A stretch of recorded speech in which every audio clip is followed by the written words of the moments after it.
嗨，各位观众朋友们，大家好，我是胡老板。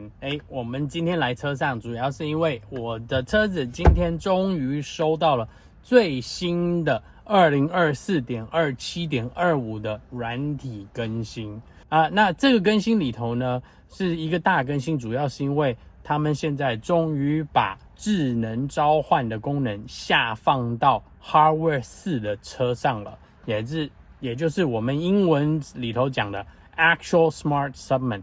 那这个智能召唤其实在以前的车款有那个停车雷达的车子上头呢，就其实很早就已经有了。那后来因为特斯拉把车子都改成就是视觉系统了，那这个功能就一直没有下来，直到最近哦。那前一阵子呢 Hardware 3的朋友应该已经收到了，现在就是 Hardware 4的朋友应该也收到了。那在软体更新里头呢，主要呢就是只要是你有购买 FSD package 的朋友们呢，主要就会有增加一个所谓的 Actual Smart Summon。那这个缩写其实蛮好笑的，叫 ASS。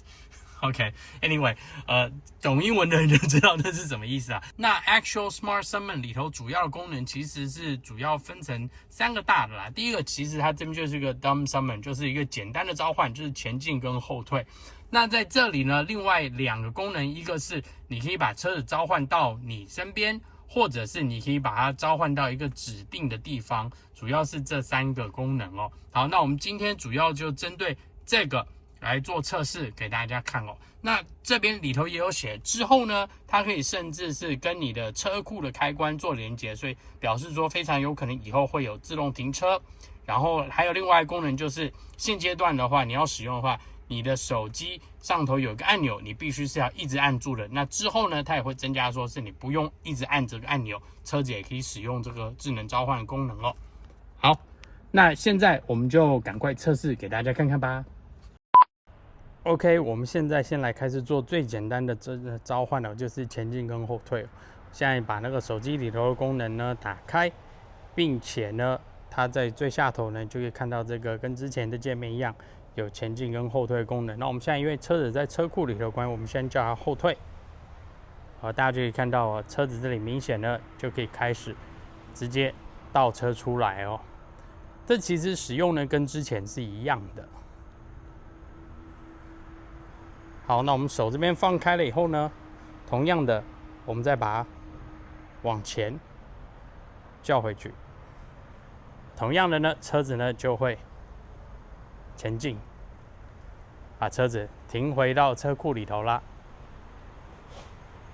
好，非常简单实用。那这个功能主要是针对什么？针对比方说，你今天如果左右停车，它的空间非常小，你车子很难进出的时候呢，你人可以先出来，然后呢再把车子停到车位里头哦。那对那种狭小空间停车的话，一定是非常有用哦。那再来，我们就来试试把车子叫到另外一个地方去。同样，我们在地图上头，我们现在就选一个地方，比方说，我把它选到这里，那我们就这里按一下 Go to Target， 让它做行驶哦。那一样按着呢，车子呢就会自动从车库里头倒出来。大家可能觉得，它会不会撞到？其实呢，旁边没有。大家看，旁边它是没有问题。那现在大家也可以看到，它其实有真的在做倒车的一个动作，然后并且有打弯哦。啊，同样的，我这里呢其实还是按着的。前面有2个垃圾桶，看它会不会撞到？没有，你看它还在做第2次的倒车转弯，避开垃圾桶哦。好，最后再前进，哇，速度其实有点快哦。我们就直接把它叫到前面去了。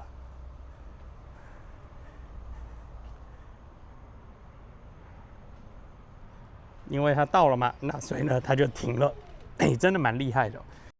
好，刚刚我们是把车子直接送到一个定点，那再来呢，我们把车子直接叫到我这边来哦。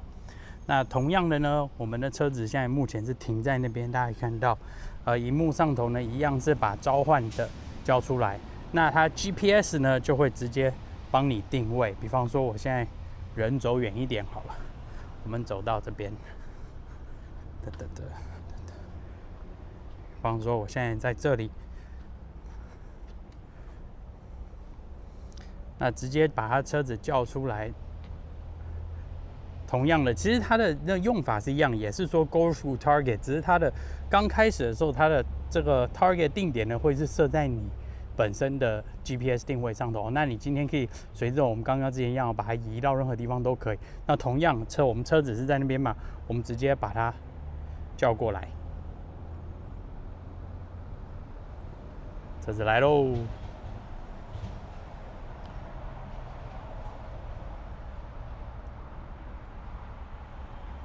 大家有看到它会自己打方向灯哦，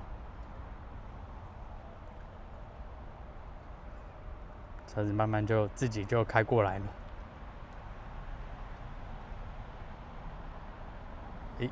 不错哦，真的是蛮厉害的哦。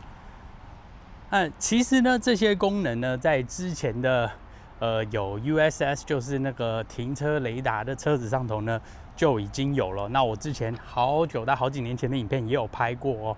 那现在呢是终于在视觉的车子上头也有出来了。那对比下来呢，我的印象是它的速度其实差不多，用的方式也差不多，没有说好像哪一个系统比较好或比较不好。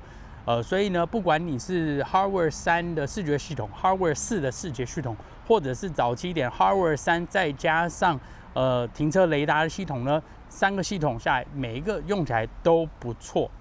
我觉得再下来呢，我们就很期待是说，你不需要一直按着按钮，它就可以自己做这件事情哦。那很多人就会在问说，什么情况下可以使用它呢？你一定要在私人的道路上头，或者是停车场才可以使用哦。任何的道路如果是被规划为公共道路啊，或者是高速公路啊等等之类，是不可以使用这个功能的。而且呢，它也有另外一个是有距离的限制，你不能太远哦。比方说，你如果今天看不到车子的时候，把车叫过来，其实是不太可能的。你一定要在固定的一个范围之内。那它的固定范围是主要是以蓝牙的距离为主，所以可能就是几百尺而已哦，没有说特别远。但是你想说，如果今天比方说我们现在停车在后头好了，下大雨的情况，那你如果是要从后头这些车库出来的话，在车库门口等雨的车子开过来，你就不需要淋太多雨了。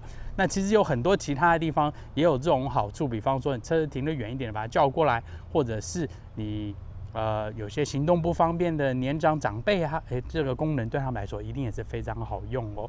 那我个人觉得，绝大部分人会使用呢，主要可能就是我们之前刚刚测试的基本的简单的前进跟后退啊，因为在一些狭窄的停车位啊，还有那个车库的话，使用起来是非常方便的哦。好了，那今天以上就跟大家分享到这里。你觉得这样子的系统你会不会用到呢？欢迎在下面留言跟大家分享一下。那今天影片就到这里，大家如果有什么问题的话，欢迎在下面留言告诉我。喜欢我的影片，记得按赞、订阅、按下小铃铛，并且把我的影片分享出去哦。那我是胡老板，我们下次见喽，拜拜。